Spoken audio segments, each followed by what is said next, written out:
Ryan ati Samantha ndagukunda cyane rwose, ariko nanone mfite n'impamvu nyinshi zituma ngukunda.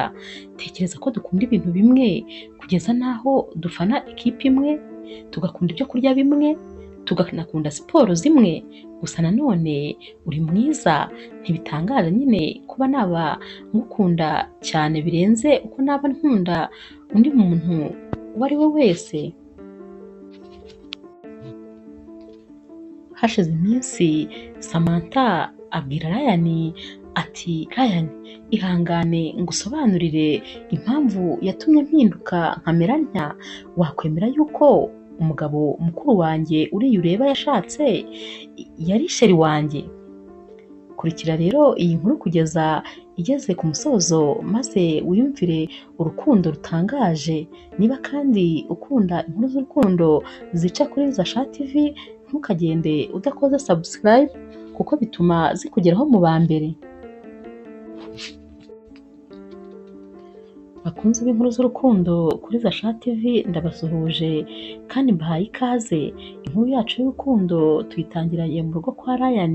Ni mu masaha y'ijoro. Karaha araryamye n'umwana we, maze yumva hari ibintu biri gukoma muri salo. Arakomeza arumva neza, yumva wagira ngo ni nk'umuntu uri kugendagenda, maze ubwoba buramutaha. Ahita abyutsa umwana ati sheri byuka byukuze.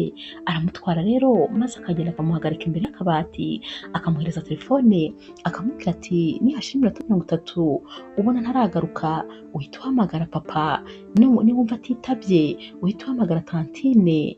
Ati kandi ntuvuge, witonde rwose uceceke, ndaje ndagaruka mu gusanga ahangaha.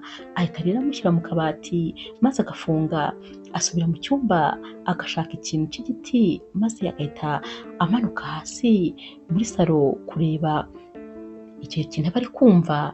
Aragenda rero yagera agafungura urugi buhoro yiteguye rwose nko gukubita umuntu, maze agahita asanga ni Ryan umugabo we uba uri kunywa akabiyeri mu kirahure. Ahita amubaza ati sheri wowe hano se uhageze utese kandi ko rwose wagombaga kurara ku kazi uje ute? Ryan ahita amubwira ati mbabarira rwose sheri, ati mbabarira uyu mutima aba yikanze cyane, ubona rwose umutima wenda kumuca mu kanwa. Maze Ryan agahita amubwira ati igira hino, akamuhobera akamukora mu mutwe akamubwira ati humura tuza rwose ni jyewe, nuko nari nashatse kubatungura niyo mpamvu ntigeze mpamagara, ariko nukuri biranambabaje ukuntu nguteye ubwoba. Mbabarira rwose ndakwinginze, umwana wacu se we ameze ate? Ubwo Karaha ahita yibuka ko umwana yamusize mu kabati, agahita abwira Ryan ati yibaba we, ahubwo buretse uzi yuko nasize mufungiranye. Ahita agenda rero akamukuramo maze akaza agahobera papa we, nubwo aba ari mu masaha y'ijoro ariko bose baricara maze bakabanza bakaganira.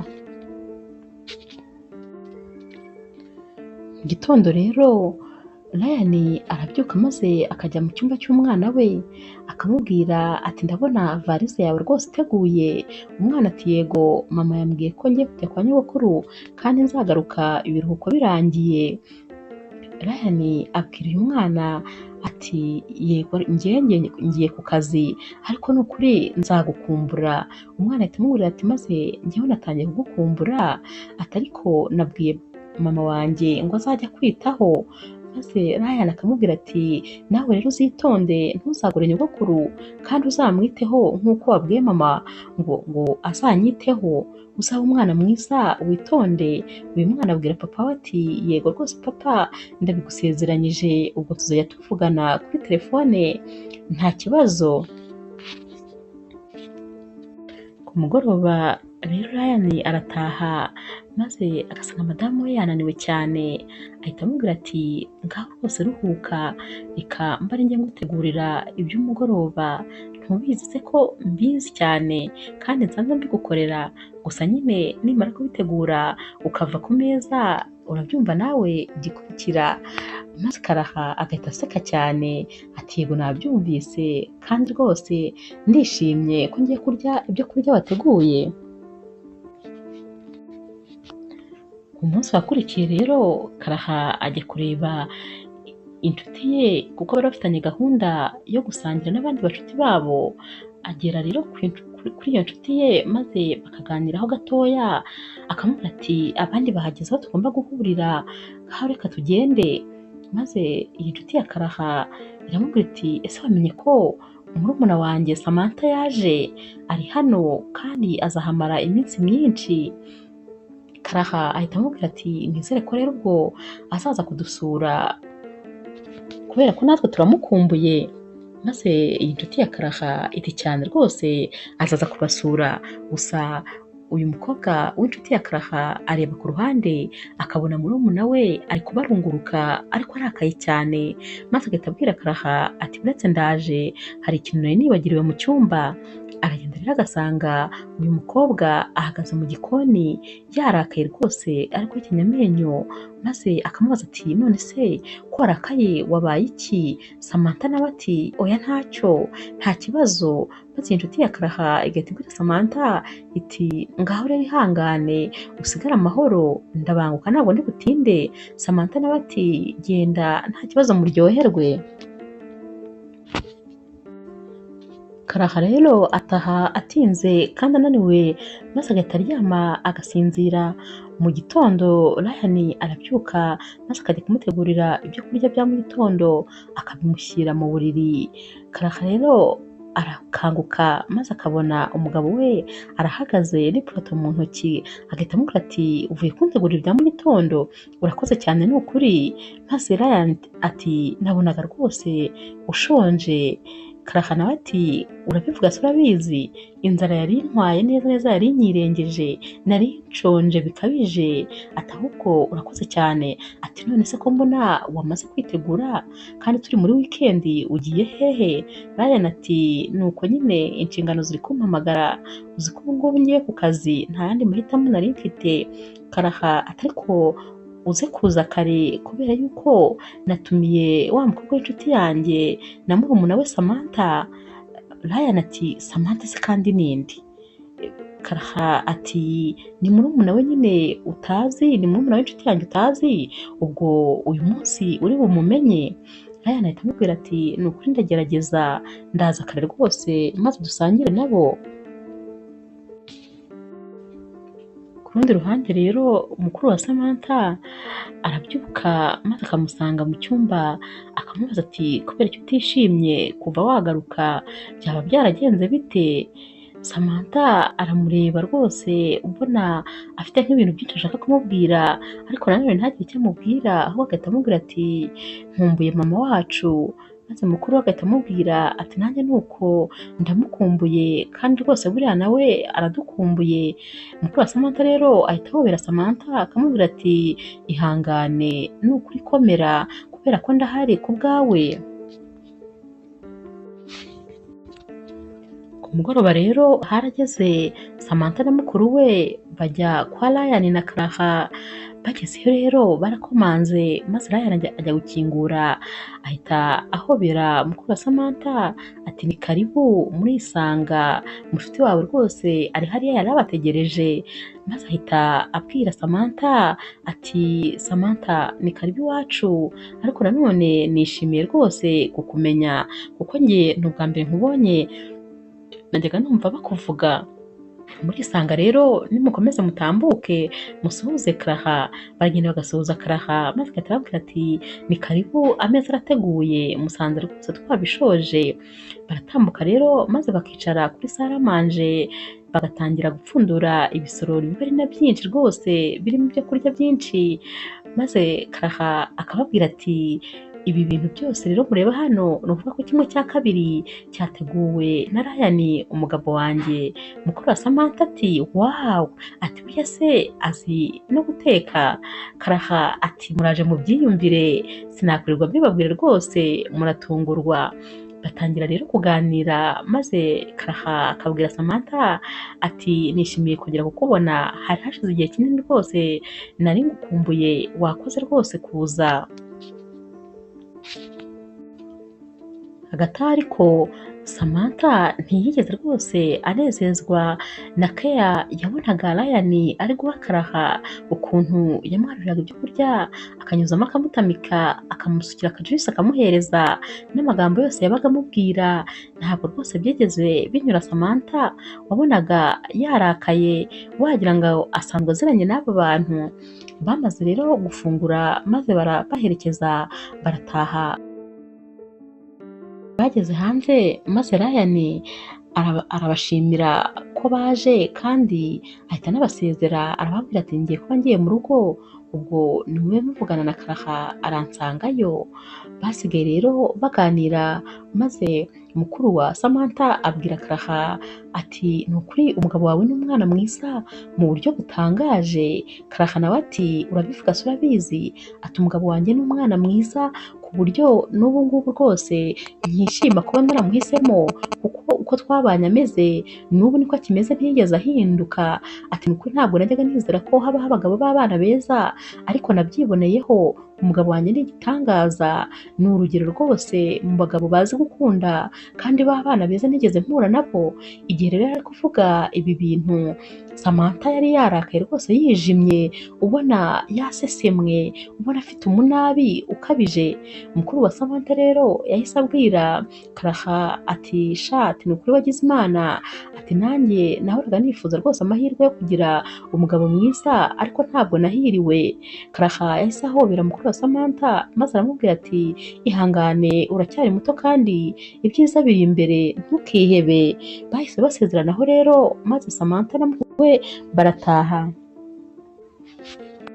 Nyuma y'iminsi mike rero hari muri wikendi maze Ryan abyuka ajya gukora siporo yo kwiruka nk'uko yari asanzwe abigenza. Yageze rero mu nzira ahita ahura na Samantha nawe ari muri siporo. Samantha yahise asuhuza Ryan maze Ryan ati uri Samantha? Undi ati yego. Ati none se ntawe ukunda siporo? Samantha ati cyane, nkunda siporo cyane ahubwo. Ryan ati none se ubundi ko ndeba ufite taye nziza kubera iki n'ubundi kumeze neza rwose, kubera iki ukora siporo? Samantha ati ndayikora nyine kugira ngo iyi taye yanjye nyigarite itazarenga aha ngaha, ntabwo nkeneye ko rwose yangirika. Maze Ryan ahita aseka. Samantha ati none se madamu wawe ari hehe ko mutazanye? Ryan ati ubu se wagira ngo yava mu rugo? Uragira ngo se yakora siporo? Ati reka da, ati iyo ni gukora siporo aba yiryamiye rwose akaba yiruhukira, ibya siporo ntubimubwire ntabwo abikozwa. Ryan yahise abwira Samantha ati uranyihanganira rero nkomeze niruke ngere mu rugo kubera yuko mfite akazi mu isaha imwe gusa. Samantha ati nta kibazo. Ryan ahita abaza Samantha ati se wowe ukorera hehe? Samantha ati ngiye rero nibwo nkirangiza ishuri, gusa ku wa mbere rwose mfite ahantu nzajya gukora ikizami kandi ndumva niyizeye. Aba bombi rero bahise basezeranaho maze Ryan ataha. Ryan yageze mu rugo rero asanga Clara amaze kumutegurira ibya mu gitondo, ariko nanone amaze no kwitegura kugira ngo ajye ku kazi. Ryan yahise amubwira ati sheri wateguye iki se? Clara ati nateguye icyayi ariko ibindi bijyanye nacyo biri mu gikoni ku meza, ubwo rwose wagenda amahitamo n'ayawe. Ryan ahita amubwira ati uzi umuntu twahuriye muri siporo se? Nahuye na Samantha. Maze Clara ati Samantha kuva kera kwe akunda siporo bikabije, ati na kera rwose nibyo yirirwagamo, atakunda siporo mu buryo butangaje. Ryan rero yahise abwira Clara ati none se sheri, ati ngusabe serivisi, ngusabe ikintu urakinkorera? Clara ati niba gishoboka, ati wambabariye ukaza kongera ukanyuriza amaso muri bya bishushanyo ngomba gupresenta, ko bizi ko rwose iyo utabirebye ngo bihe umugisha mba ntabyizeye neza. Clara ati nta mwanya mfite rero ndihuta cyane kuko rwose mfite ibintu bintegereje byinshi muri biro, ariko nanone yenda se twaza kureba. Maze Ryan yumvise ko rwose batamwemereye ahita atangira kureba nabi rwose bigaragara ko yari acitse intege, maze ahita amubwira ati sheri ati ariko se nawe ati hoya rwose ntabwo nagenda uri kureba utyo, ati ngaho hasi hangane turaza kubireba nintaha, igihe cyose ndi butahire rwose ndabiha umwanya maze mbikurebere. Ryan ahita amubwira ati niyo mpamvu ngukunda sheri wanjye, ahita amusoma ku itama maze Clara aramubwira ati reka njye ku kazi turasubira. Ryan ati ugire umunsi mwiza mukunzi wanjye kandi ntukibagirwe ko ngukunda cyane. Kuwa mbere rero Ryan yagiye ku kazi ajya gupresenta bya bishushanyo yagombaga gupresenta. Ku mugoroba rero ari gutaha hari mu masaha rwose akuzemo gatoya, sheri we yaramuhamagaye ariwe Clara ati sheri wiriwe ute se? Ryan ati niriwe neza, ati ndishimye ku buryo ndi kumva nagenda ndirimba. Clara ati wow, ati ndibwirije mpise mbimenya rwose ko ari wowe watsinze, ko ari wowe wabonye iriya kontra. Ryan ati wabimenye rwose urerekwa.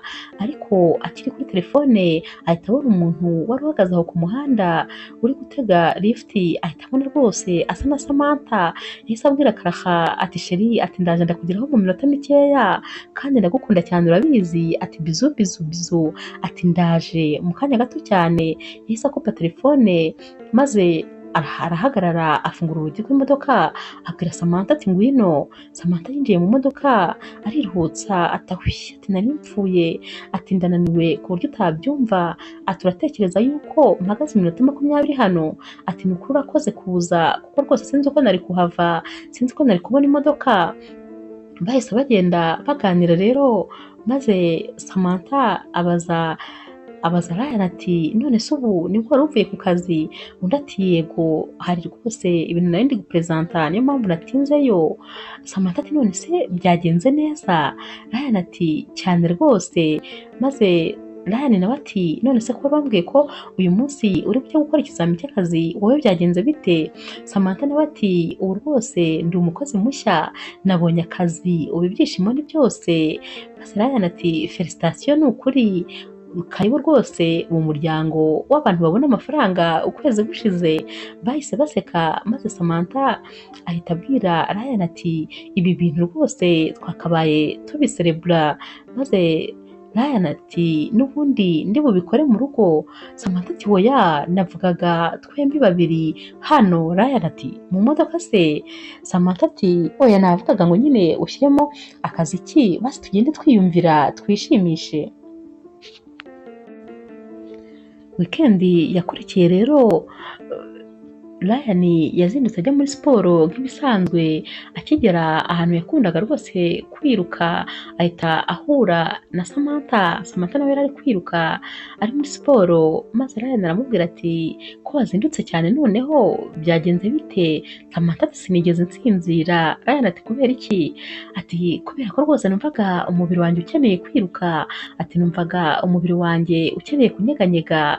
Ubwo yabivugaga ari no gukora siporo amwereka ati nka gutya, ati niyo mpamvu nazindutse, ati ikindi kandi uyu munsi rwose mfite gahunda yo gusohoka, ubwo rero nashakaga ko rwose ndi busohoke numva ameze neza mu mubiri. Batangiye kubiseka maze Ryan ahita abwira Samantha ati ngaho rero twiruke cyane. Barirutse gakeya maze Samantha ahita yigusha hasi amera rwose nk'uvunitse akaguru, ahita atakavuza induru ati akaguru kanjye we, ati karavunitse. Ryan yasubiye inyuma maze atangira kumukanda akaguru, aramubwira ati hangane uhaguruke, reka mpamagare taxi voiture maze dutware. Yarayihamagaye binjiramo maze aramujyana. Bageze iwabo wageze kwa mukuru wa Samantha barakomanze maze mukuru we araza ati none se kandi abaye iki? Ryan ati yaguye yavunitse akaguru ariko ndakeka biri buze rwose kuba neza, nizere ko ari bumere neza. Maze mukuru wa Samantha ati ubuse twabanje tukamujyana kwa muganga, twahamagaye ambulance kugira ngo tumuzane mu nzu. Samantha ati hoya mwigira ikibazo, hari umushuti wanjye nahamagaye w'umuganga araje anyiteho ntimuhangayike. Ryan rero yahise ababwira ati rero noneho ubwo afite uko ari buvurwe reka mbe ngiye ubwo nzagaruka kumureba ejo kubera ko mfite gahunda yihuta reka njye nibwo turi kumwe. Yahise agenda maze Samantha ababwira mukuru we ati rero dore nawe wari umaze kwitegura kandi ugiye wikwica gahunda yawe rwose, njyewe nta kibazo ntabwo ari ibintu bikomeye biraza gushira, mushuti wanjye rwose bari hafi kugera hano araza amvure kandi ndakira ndabizi, ngaho igire muri gahunda zawe. Mukuru wa Samantha ati gute se nagusiga hano umeze utyo? Samantha ati hoya sinakubuza rwose kujya muri gahunda zawe, igendere nta kibazo humura. Mukuru wa Samantha rero yaragiye maze akimara kurenga umuryango Samantha yahise akuramo inkweto akuramo amasogisi arahaguruka rwose ahita atangira kwibyinira nkaho nta cyabaye. Umunsi wakurikiye rero Ryan yatashye yatinze ku kazi, ageze mu rugo asanga madame we Clara yaryamye yari ananiwe maze aramubaza ati none se sheri byagenze bite noneho ko waryamye kare? Clara ati narwaye umutwe numvise ntameze neza maze mu binini mpitamo kuba nduhutse ariko nta kibazo reka mbyuke ngutegurire ibyo kurya byawe. Ryan yahise amubwira ati hoya sheri ruhuka rwose nta kibazo ndabyiha kubyisariva gusa koko nta kibazo ndabyikorera genda rwose uruhuke. Maze Clara ahita abwira Ryan ati sheri kandi mukuru wa Samantha yahamagaye ambwira ko noneho Samantha ngo yorohewe ngo ameze neza nta kibazo. Ryan ati ariko nk'uko ari murumuna w'inshuti yawe rwose ejo wazagerageza ukamusura ukareba n'uko ameze. Samantha ati Clara ati ntabwo byashoboka kubera ko rwose ejo mfite akazi kenshi nshobora gutaha ntinze. Ryan ati nta kibazo niba ari uko bimeze njyewe nindangiza akazi nzanyurayo maze ndebe uko ameze nzakubwira. Clara ahita amubwira ati urakoze mukunzi kandi ntiwibagirwe rwose gufata ibyo kurya ndagukunda cyane. Bukeye rero ku mugoroba Ryan yavuye ku kazi maze ahita ajya kureba Samantha. Samantha rero yumvise imodoka iri guhinda maze arabanza arebera mu idirishya arangije abona ko ari Ryan uje kumureba. Yahise abanza ariruka ajya mu cyumba maze ahindura imyenda yambara agasarubeti kagufi cyane k'agakabutura rwose kari sexy gatandukanye nuko yari yambaye ipantaro ya jezi n'agapira kayo ahita abikuramo yiyambarira ku gasarubeti. Yahise aza rero maze agenda yicumbagiza arafungura. Ryan yaramubonye ahita amubwira ati wawu ati ndabona ni ukuri worohewe noneho rwose dore uri no kubasha kugenda gakeya. Yahise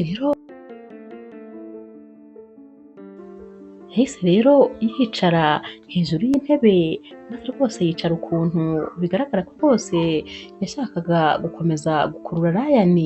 Ryan rero yarebye muri televiziyo maze abona yari ari kureba umupira ahita amubwira ati nawe se burya ukunda umupira? Samantha ati cyane rwose ndawukunda, icyakubwira ko mfite na gahunda mu kanya yo kujya kureba ekipe yanjye nkunda cyane kuko iri bukine. Ati rwose ntabwo nawurebera aha nkunda kuwurebera rwose ku ma televiziyo manini cyane nibwo ndyoherwa, ikindi kandi nkunda no kuwurebera aho abandi bantu bari. Ryan yahise amubwira ati nanjye nuko ariko njye nkunda kuwurebera mu rugo ndetse n'ubu ngubu ndi kwihuta kugira ngo rwose njye kuwureba. Ati ariko uzi ko neza dukunda ibintu bimwe.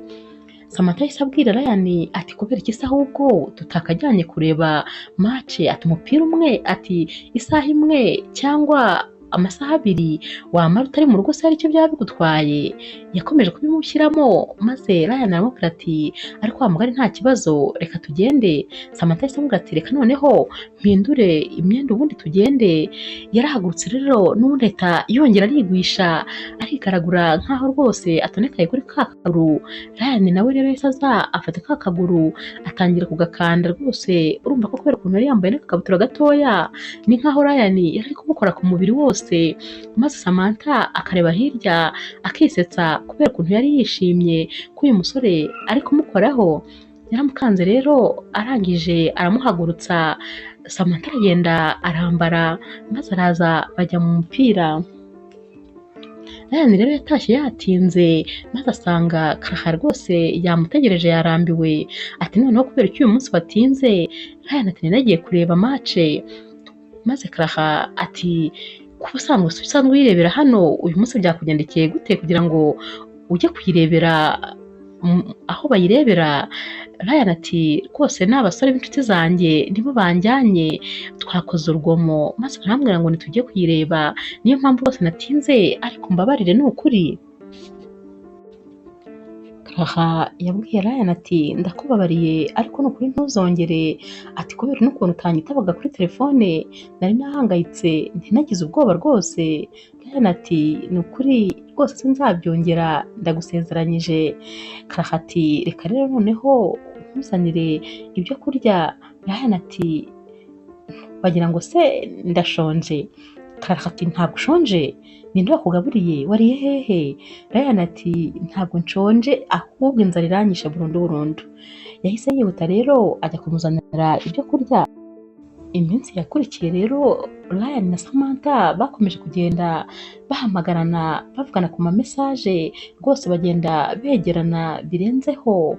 Umunsi umwe rero ari mu masaha y'ijoro, Ryan yari aryamye maze yabuze ibitotsi akajya yivugisha ati mana nyagasani, rwose ubanza ntangiye gukunda Samantha, ndabona ntangiye kujya mwiyegereza cyane, ikindi kandi tumarana umwanya munini, tuvugana kenshi, duhurira muri byinshi, ariko rwose ni ukuri nizere ko atari urukundo, kubera yuko nkunda umugore wanjye cyane, kandi rwose umugore wanjye nicyo kintu cy'agaciro mfite, nicyo kintu cyiza cyambayeho mu buzima kuba mufite, nizere ko rwose atari urukundo, kubera ko umugore wanjye sinamuhemukira.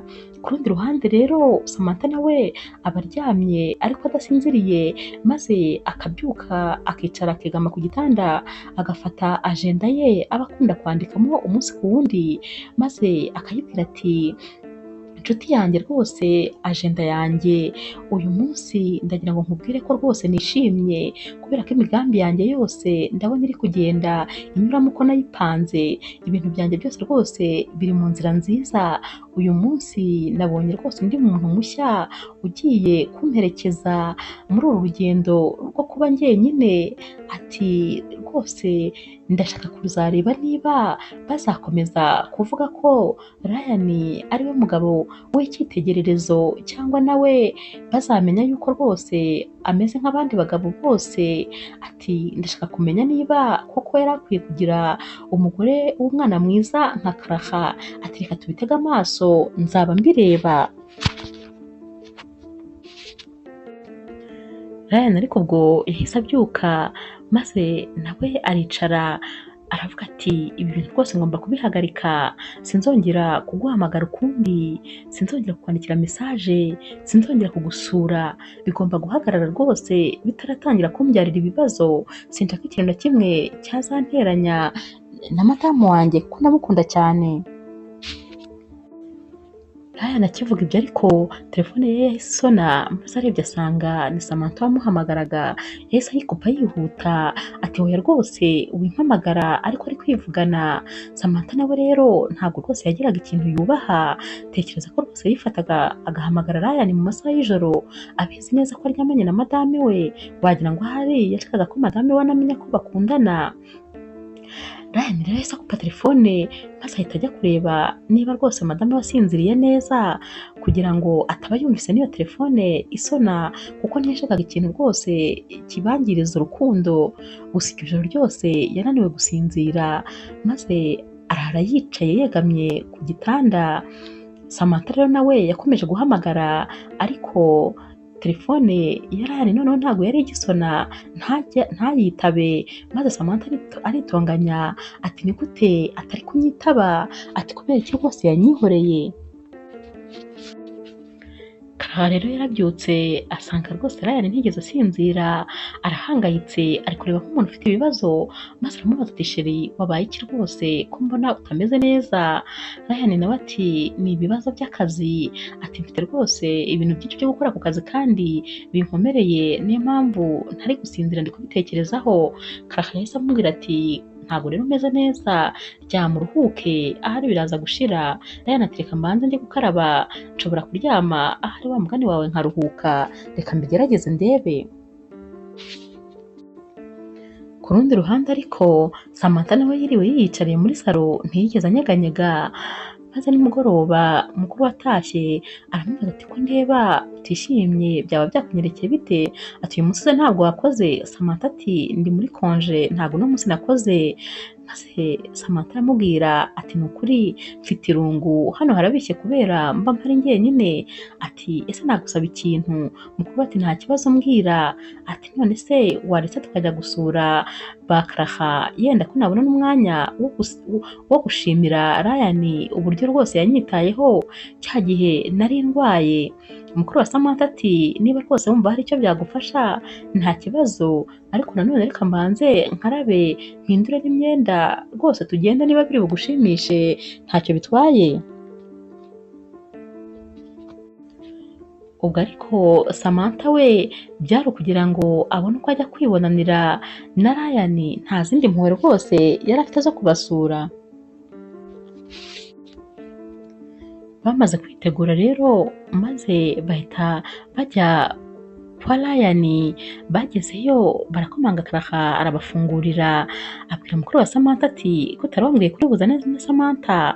Samantha ahita amubwira ati rwose wowe dore ntiwaje no kunsura igihe nari naravunitse ikirenge. Clara ati mbabarire rwose nabuze umwanya rwose ndakwinginze ngaho mbabarira. Ahita ahobera Samantha akamubwira ati wisanga muri iyi nzu. Samantha ahita areba hirya maze akabona Ryan wari wicaye yibereye kuri mashini ari gukora akazi, agahita amubwira ati mwiriwe namwe. Agahita amubwira ati yego. Samantha ahita atambuka rero asanga Ryan aho yari yicaye.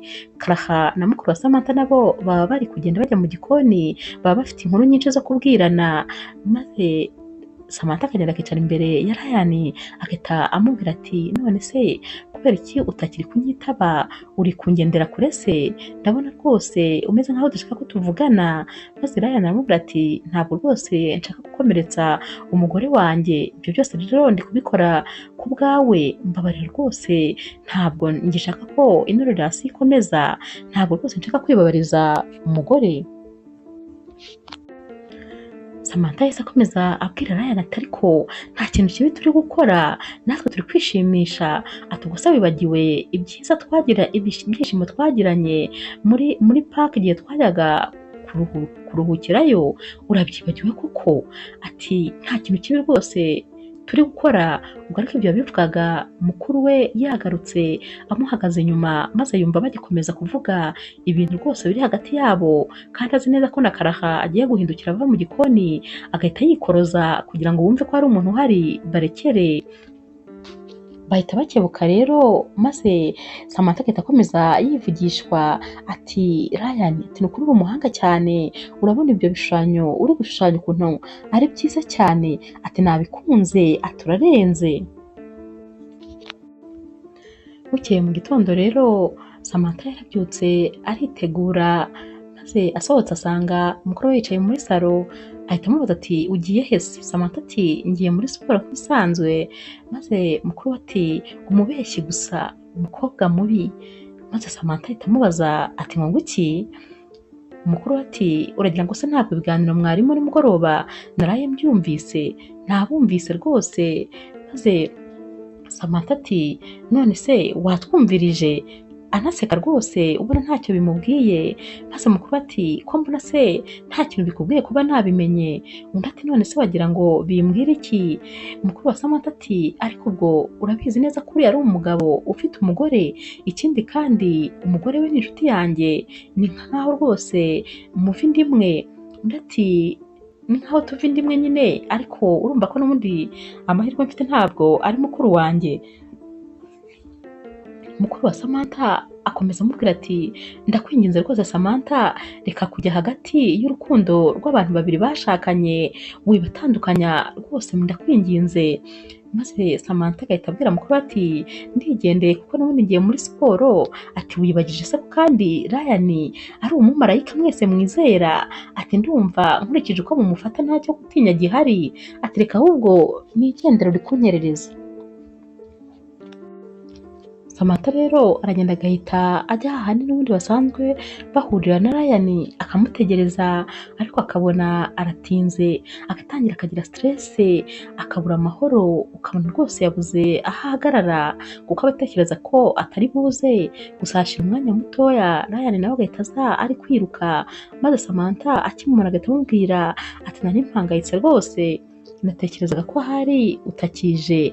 Maze Ryan agahita amubwira ati ariko ubu rwose ibintu turimo ni ibiki?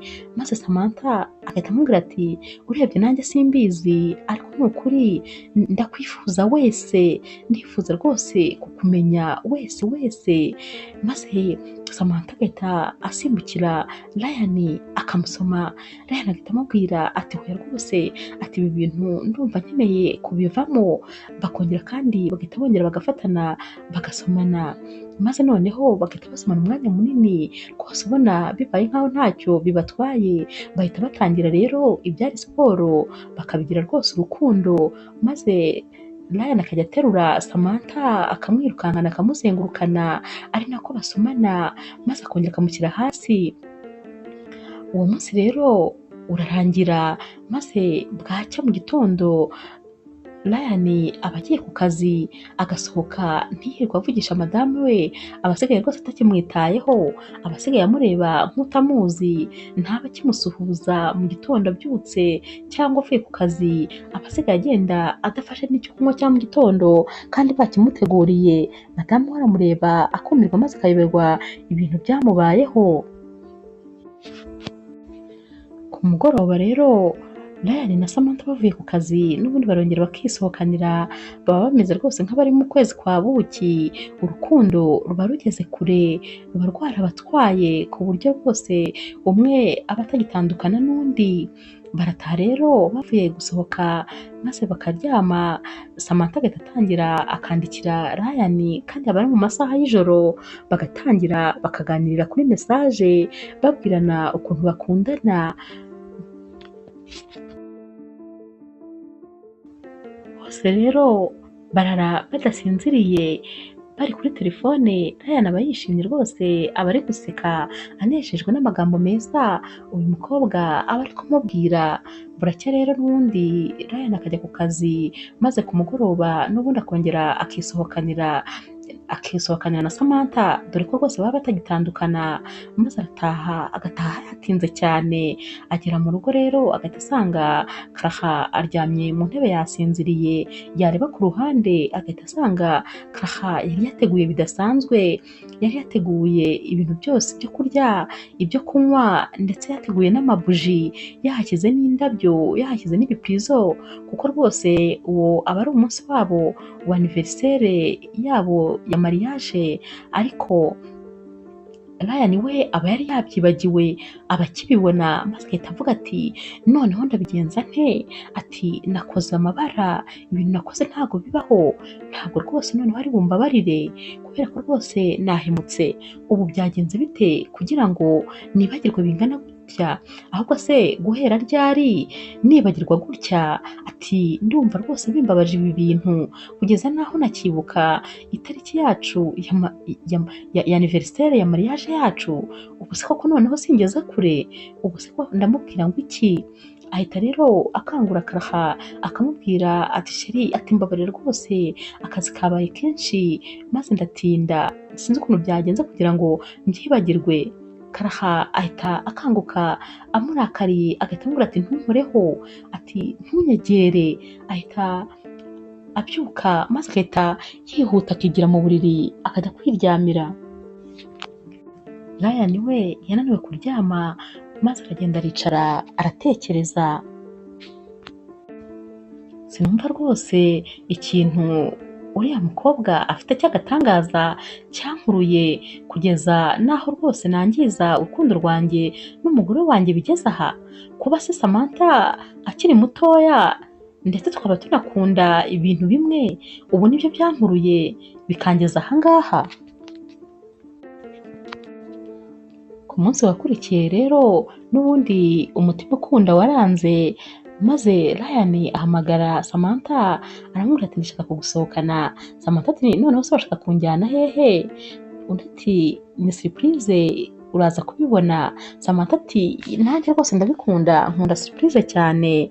Yahise yitegura rero vuba vuba aramubwira ati mu minota mike rwose ndaba nkugezeho. Barasohotse rero maze bari mu nzira bari mu modoka, babonye imodoka yari bari imbere yagendaga nabi cyane, maze Samantha abwira Ryan ati genda gakeya, genda gake rwose tudakora agisida. Akivuga atyo rero Ryan yahise ahagarara bitunguranye, maze Samantha kubera ukuntu yizunguje cyane ibintu byose yari afite bigwa hasi. Yarunamye rero atoragura isakoshi ye ariko asigamo ajenda ye mu modoka ya Ryan. Baragiye rero bajya aho bajya, maze batashye Ryan arebye mu modoka ye asanga harimo ya ajenda yarayitahanye, maze ageze mu rugo ananirwa rwose kwihangana, maze atangira kuyisoma ahereye ku rupapuro rwa mbere. Ku rupapuro rwa mbere rero hari handitseho ngo ajenda yanjye nkunda, reka nkubwire ibyambayeho uyu munsi wose. Ati rwose uyu munsi wanyandikiye neza, ndishimye cyane ku buryo utabyumva. Tekereza ko Ryan rwose yafatiwe mu mutego wanjye, ni ibintu rwose bitanangoye, byaranyoroheye ku buryo rwose utabyumva. Ubu rwose aranyegereye ari hafi yanjye. Ndashaka rero rwose kwereka abantu birirwa bamuramya bamugize ikigirwamana ngo aritonda, ngo ni umugabo mwiza, ngo akunda umugore we, ngo rwose ni icyitegererezo. Ndashaka kubereka ko abagabo bose ari bamwe. Reka turebe noneho ko azihanganira kuba rwose iruhande rw'umugore utari umugore we, maze bikarangira atamwiyumvisemo. Njyewe rwose ndabitegereje ibyo bintu. Paje ya kabiri rero nayo yaratangiraga ati ajenda yanjye nkunda. Uyu munsi rero noneho byo byabaye agahebuzo. Tekereza ko noneho Ryan yamfashe mu maboko ye igihe rwose nari nigeze nk'umuntu wavunitse. Byakunze neza cyane kandi rwose ntiyigeze amenya ko aribyo nikoreshaga. Uyu munsi niko rwose numvise intoki ze zinkoraho, numvise n'umwuka we rwose ampumekeraho kubera ukuntu yaranyegereye. Ndabona rwose ibintu byanjye biri kugenda neza kurusha uko nabitekerezaga.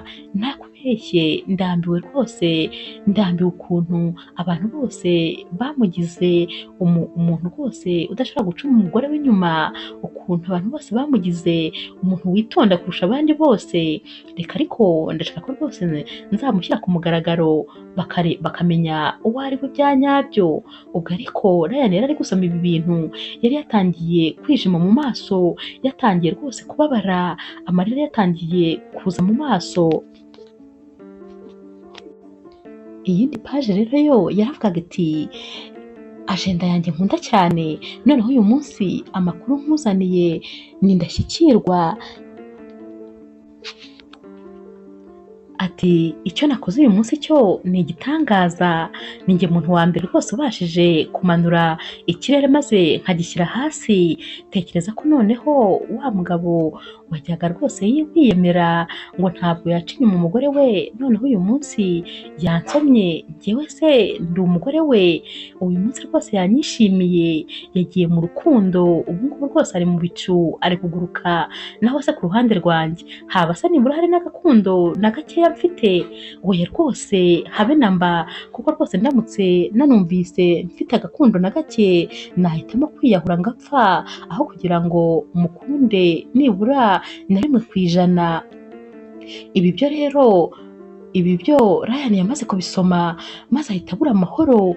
Yari yamaze kurakara birenze, yahise asohoka yiruka, ya ajenda ahita ayitaho hasi. Ubwo n'ubundi yari agiye kureba rwose uyu mukobwa wari umaze kumubabaza birenze, wari umaze kumureba mu mutwe, wari umaze kumukorera ibintu atari yarigeze yitegura ko byamubaho. Yahise yihuta rero maze aramuhamagara aramubwira ati ndagushaka kandi ndi hano imbere y'iwanyu.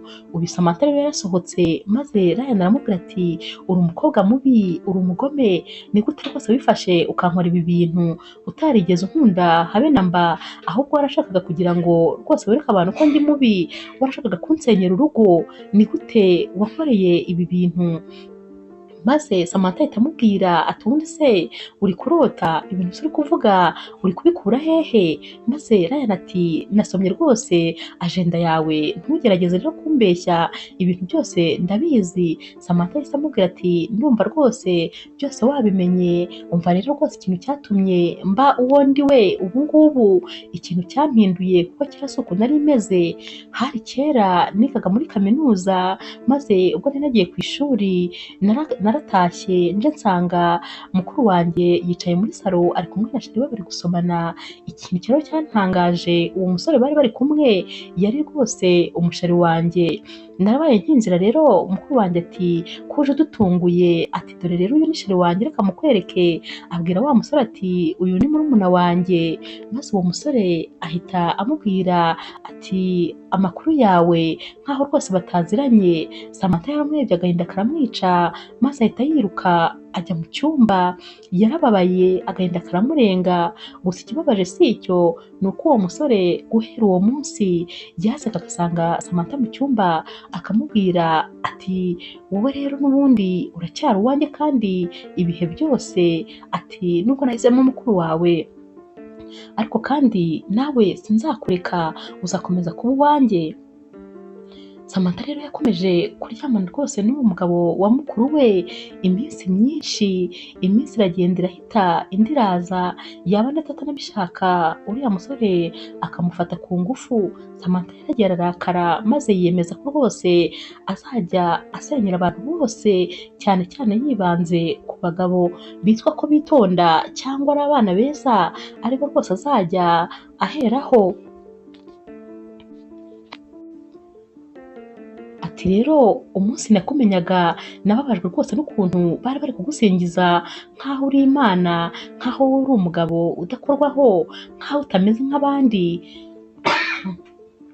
Ati nahise mvuga ko rero nawe ngomba rwose kukwerekana nkakugira nk'abandi bose, kuko nawe nta tandukanyirizo wari ufite. Njye nahise mvuga ko mu buzima nta mugabo n'umwe nzongera kwizera, nta n'uwo nzongera gukunda, ariko nanone nzajya mbasenya nkanabasenyera ibyo bubatse.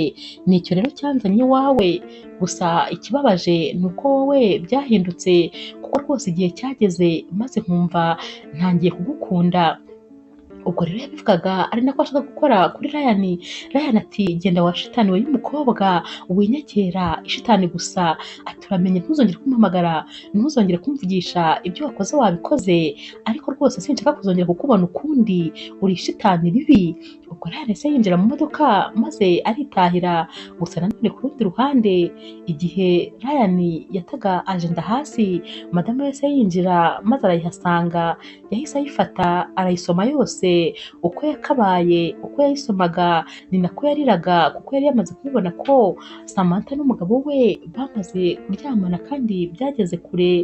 Yarababaye maze noneho we ahita ananirwa kongera kuvuga ukundi. Umugabo yari aje yinjiye asanga madamu we ari kurira, ariko ntigeze amuvugisha ijambo na rimwe. Wagira ngo rwose yabaye umuntu ufite ubumuga bwo kutavuga. Samantha rero n'ubundi ntiyaretse rwose gukomeza guhamagara Ryan, kuko yari agicyizeye ko ashobora kubona amahirwe ya kabiri yenda yo kugumana nawe. Gusa Ryan ntiyigeze yongera kumwitaba, yahise rwose abivamo abivuyemo. Ku rundi ruhande ariko n'ubundi Samantha yari yarakomeje kujya aryamana na wa mugabo wa mukuru we. Mukuru we rero umunsi umwe yavuye ku kazi atunguranye rwose, maze ageze mu rugo asanga ibintu byahinduye isura. Asanga murumuna we n'umugabo we bari kumwe mu cyumba.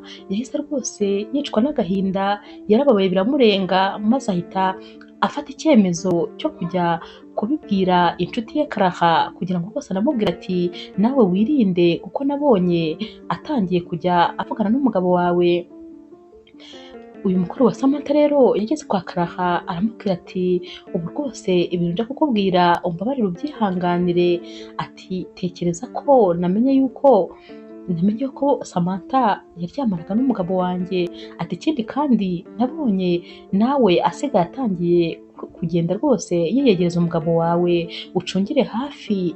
Karaha yahise amubwira ati ibyo byose ndabizi, ati ibyo byose uri kuvuga nta gishya kirimo, ati ndetse uruzi rwarangije kurenga inkombe, ibyo byose byarangije kuba urugo rwanjye rwarasenyutse kubera ko barangije no kuryamana na Ryan nawe.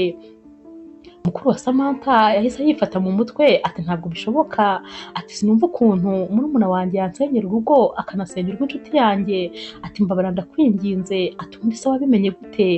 Karaha ati uzi se ukuntu nabimenye? Ati Samantha yahaye agenda Ryan, ati maze Ryan ayita mu cyumba cye, ati icyo gihe rero narayisomye, ati ahubwo namenye n'ibindi byinshi birenze kuri ibyo wowe uzi, ati gusa icyo nakubwira wirinde kuko uriya murumuna wawe ni shitani igenda, ntukamubone mu muntu, ati iriya ni inzoka y'inkazi, adafite ubumara, umugendere kure rwose kuko ari kukwica yakwica, ni mubi cyane birenze uko waba ubitekereza. Mukuru wa Samantha ati birambabaje ni ukuri kuba urugo rwawe rwarasenyutse biturutse mu muryango wanjye, ariko ndakwinginze umbabarire. Karaha ati ndabizi rwose ko nta makosa wabigizemo, ati ntabwo ari amafuti yawe, ati murumuna wawe ntabwo ari wowe, kandi rwose ntabyo wari uzi, humura nta kibazo, ntacyo byangije hagati yanjye nawe. Ryan rero nawe yakomeje kugerageza rwose kwiyegereza madame we ngo arebe ko yamusaba imbabazi, ariko ntiyamuvugishaga, ntiyavugaga ijambo na rimwe, yari yaramwihoreye yaracecetse gusa. Ryan rero yagize ubwoba maze yigira inama yo kujya gushaka umuganga wabafasha. Yagiye rero aramureba maze kubw'amahirwe yinginga madame we aramwemerera ko bajyana. Bageze kwa muganga, Ryan abwira muganga ati ni ukuri muganga rwose ndifuza ko udufasha kubera ko sinshaka ko urugo rwanjye rusenyuka burundu, ndifuza rwose kuba nibura nabasha gusova mariage yanjye. Ubwo ni nako kandi na madame wese avuga ati nanjye nuko. Ryan yaramurebye nibura aravuga ati Imana ishimwe ko hari ijambo rimuvuye mu kanwa. Muganga yarabajije Ryan ati ubundi se byagenze bite kugira ngo rwose uba ugeze aho utekereza ko icyo ukeneye ari ukugira ngo usove mariage yanyu? Maze Ryan ahita amubwira ati naciye inyuma umugore wanjye, maze madame ahita amureba ikijisho. Ryan yakomeje abwira muganga ati rero ikintu cyanteye ubwoba ni ukuntu madame wanjye atakivuga, ati narahangayitse rwose, nicyo rero cyatumye muzana, ati ahubwo Imana ishimwe kuba nibura yanemeye ko twakwicarana ahantu hamwe, ati ubundi rwose ntabwo yari akibyemera. Ku rundi ruhande rero Samantha yarasindutse maze ahagarara imbere y'urugi rwa mukuru we, yari amutegereje. Mukuru we yarasohotse agiye ku kazi. Samantha ati ndakwinginze mukuru wanjye rwose mbabarira, ndifuza ko tuvugana kandi ndashaka kugusaba imbabazi. Mukuru wa Samantha ati nta mwanya mfite, ndihuta rwose genda, sinkeneye kuvugana nawe. Samantha ati ndakwinginze mpa iminota mikeya. Mukuru ati nta mwanya mfite, genda rwose nibinzamo tuzavugana. Mukuru wa Samantha rero yahise ajya ku kazi, maze Samantha asubira mu nzu ye. Yari inzu ifatanye n'ubundi n'iya mukuru we kuko mukuru we yari yaramwirukanye mu rugo rwe. Samantha rero yabaye akigerayo, wa mugabo wa mukuru we n'ubundi ahita yongera aragaruka, basubira muri za gahunda zabo. Mukuru we rero yaratashye, maze aje asanga urugi rwo kwa Samantha ntabwo rufunze. Yaragiye arinjira ngo arebe ko Samantha arimo. Akinjira ahita atungurwa no gusanga aba bombi bari mu buriri. Yarumiwe. Akibivuga uyu musore yahise ahaguruka yihuta maze ayora imyenda yose, maze Samantha nawe ahita atangira kumubwira ati rwose si amakosa yanjye, ni amakosa y'uyu mugabo niwe uhora ubinkoresha ku ngufu. Uyu mugabo nawe ati ni uyu mukobwa uhora ubinshyiramo. Ubwo Samantha yatangiye gushaka kuvuga cyane, maze uyu musore aramusunika ku gikuta. Akimusunika ariko Samantha yahise akubitaho umutwe, maze ahita amera nk'upfuye yikubita hasi. Ubwoba bwarabishe, maze wa mugabo ahita asohoka ariyirukira. Umukobwa wa Samantha yaramusigaranye, asigara ahamagara ambulance kugira ngo bamujyane kwa muganga. Bamutwayeyo rero, ariko nyuma y'igihe gitoya yaje koroherwa. Wa musore nawe baramufunga kubera ko rwose yari yarakoze amahano menshi. Ku rundi ruhande rero, muganga yakomeje kubaza Ryan ati ese ubundi urumva rwose wishinja iki? Maze Ryan ati ndishinja rwose kuba narabaye umunyambaraga nke kandi sindebe kure, maze ngakora amahano ngaca umugore wanjye inyuma. Ubwo ariko uko yabivugaga niko na Clara yari yarakaye ariko atavuga. Muganga akamubaza ati ese Clara wowe nta kintu wavuga? Undi akicecekera akamwihorera. Hanyuma rero muganga yabajije Ryan nanone ati none se ati wumva rwose ari iki cyaguteye guca umugore wawe inyuma? Ni iki se cyagukuruye kuri uriya mukobwa mwamucanye inyuma? Maze Ryan ati rwose numvaga ahari mfite irari ryo kuba naba ndi kumwe n'umukobwa ukiri muto ugereranyije n'umugore wanjye. Ikindi kandi uriya mukobwa twakundaga ibintu bimwe, uriya mukobwa twakundaga ibyo kurya bimwe, twakundaga siporo zimwe. Reba ko noneho twafanaga n'ama ekipe amwe, twakundaga ibintu bimwe neza neza. Ibyo rero byose byaragiye bimpuma amaso, maze bituma rwose nca inyuma umugore wanjye. Clara rero wari wacecetse yahise atomboka, noneho aravugavugana umujinya ati urumva ukuntu ubivuga nta soni, ngo washakaga ngo umwana ukiri mutoya? Ati ubwo se nicyo cyatumye njyewe unyanga? Ati rwose nanjye sinzigera nkubabarira. Yaravuze noneho avuga amagambo menshi atagira umubare, ariko uko yavugaga niko Ryan we yarebaga muganga maze akamwenyura, kuko rwose yari yishimye kuba nibura hari ijambo risohotse mu kanwa k'umugore we. Yaragutse ahita yisohokera, maze muganga abwira Ryan ati mwihorere. Ati mwihorere rwose, ubu ngubu intambwe ya mbere murayiteye. Kuba byonyine avuze buriya araruhutse, hari ibintu bimuvuye mu mutwe. Ati mureke rero agenda agira umwanya wo kwitekerezaho, ati n'ibindi bizakunda rwose ntuhangayike. Ryan rero yaratashye, ageze mu rugo asanga madame we yahageze kare ari koza ibyombo, maze aramubwira ati sheri rwose reka ngufashe. Uyu mudamu we ntabwo yashakaga ko hari ikintu bongera gufatanya, yaramubwiye ati ndeka ndabikora byose. Ati rwose singushaka iruhande rwanjye. Ryan yaramukuruye maze amureba mu maso aramubwira ati ni ukuri sheri nkunda, ntabwo nigeze rwose ntegura kuguca inyuma, byarantunguye kandi ni ukuri nanjye nkikureba mu maso nkareba ukuntu uri kurira.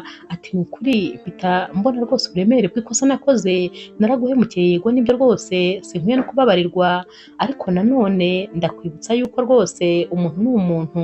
Naracitswe kandi sinari nabigambiriye, gusa ndagukunda kandi cyane, sinigeze ndeka no kugukunda. N'ubundi no muri icyo gihe cyose nahoraga ndwana n'umutima, ariko n'ubundi satani akanga akanganza, ariko rwose ntabwo nigeze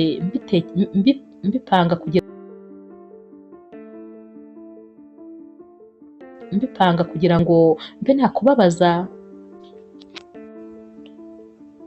Ryan yakomeje amubwira ati mbabarira rwose ndakwinginze, kuko ubuzima utarimo rwose nta cyerekezo bwaba bufite. Narakubabaje byo rwose ndabizi. Ibyo Ryan yabivuze noneho nawe yatangiye kurira, yarababaye rwose afite agahinda kamurenze. Uyu mudamu we rero Clara yarebye ukuntu umugabo we atangiye kurira, maze ahita amushyira urutoki ku munwa ati ceceka, ati rwose ndakubabariye kandi nanjye ndagukunda cyane, niyo mpamvu nakomeje kurwana iyi ntambara yose, kubera ko ntabwo nashakaga kugutakaza. Ikirenze kuri ibyo kandi njyewe nawe rwose tuzatandukanywa n'urupfu. Ryan yahise abwira Clara ati sinzongera kugwa rwose mu ikosa nk'iri ngiri, sinzongera kukubabaza ukundi. turongeye kandi twisubirire mu rukundo rwacu uko byari bimeze kera. Karaha aramubwira ati ndakwishimiye rwose mugabo mwiza ko ugarutse, nanjye sinzigera rwose nongera kuguhemukira. Barahoberanye aba bombi maze babwirana ko bakundana ubuziraherezo. Inkuru yacu y'urukundo rero naho tuyisoreje, mwakoze kuyikurikira.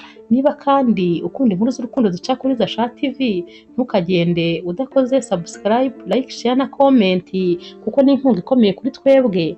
Ndabakunda cyane rero nk'ibisanzwe.